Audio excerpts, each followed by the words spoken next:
things to keep in mind when dealing with pressure from fans as coaches is to look at the idea of how you deal with pressure generally and globally as a whole. Pressure from fans and coaches is a specific type of pressure, but it's important to think about how you frame the idea of pressure in your mind and how you relate to it. So if pressure is only seen as something negative or only seen as something to be dispelled or disbanded, you're missing an opportunity to see pressure as a challenge or as a time to rise up to a different occasion, to a different level, to a championship level. So it's really kind of how you view those things.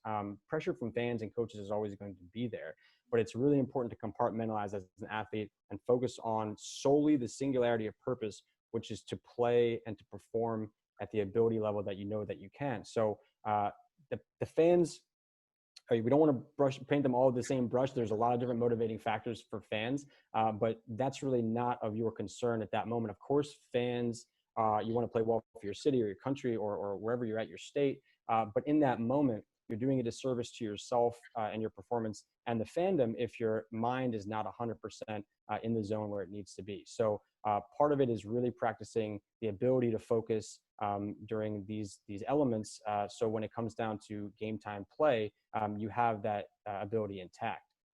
So I think the key is, again, to kind of use either different skills, mindfulness, and other tools that maybe we can talk about at some point, to kind of stay in the zone and on the focus of what you need to be doing.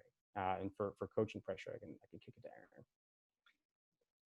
Yes, and just to piggyback a little bit off what Dr. Max was saying, also giving ourselves practice to engage with the other members of our team, the support systems. So whether if it's our friends, our family, parents, who are the members of the other important teams that help cheer for us, help encourage us, root for us, and who are the people that help tell us what we can do?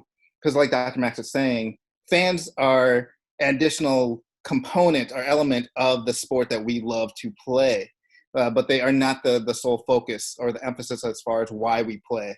And so the more that we have trust in ourselves, in addition to our support systems, our teammates, the better off we can see what can be possible or achievable, as opposed to trying to play to avoid letting someone else down.